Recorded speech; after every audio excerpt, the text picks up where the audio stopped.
Welcome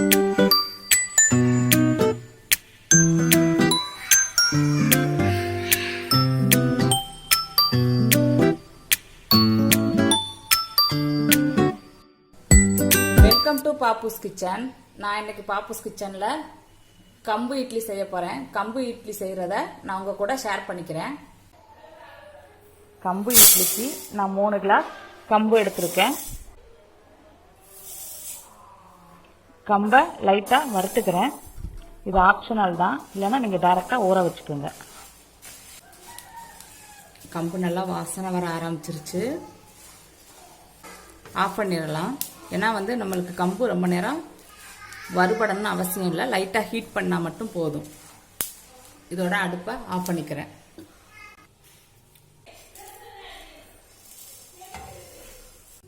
ஒரு tumbler அரிசி சேர்த்து, இப்போ இதோட 1 டம்ளர் அளவுக்கு உளுந்து எடுத்துருக்கேன். உளுந்து கூட 1 ஸ்பூன் வெந்தயம் போட்டுக்கிறேன்.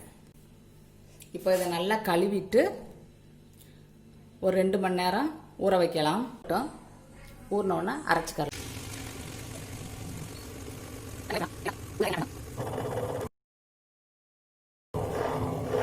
உளுந்து நல்லா ஆட்டிடுச்சு.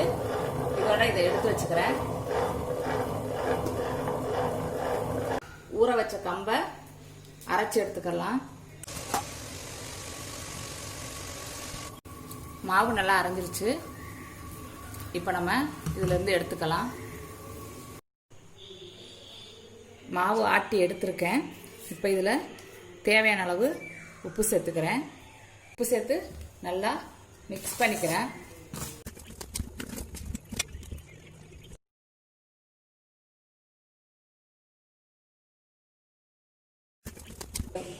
நல்லா மிக்ஸ் பண்ணி விட்டாச்சு.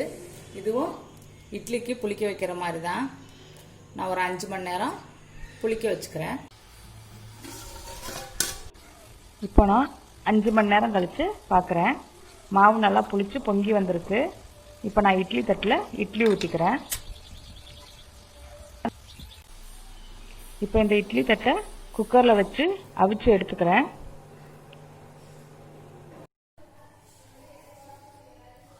இப்போ இட்லி தட்டில் இருந்து இட்லியை செப்பரேட்டாக எடுத்துக்கிறேன்.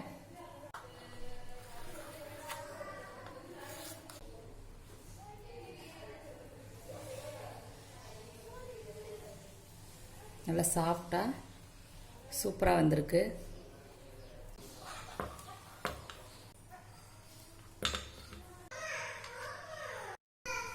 உங்களுக்கு இந்த வீடியோ பிடிச்சிருந்தா லைக் பண்ணுங்க, கமெண்ட் பண்ணுங்க, சப்ஸ்கிரைப் பண்ணுங்க.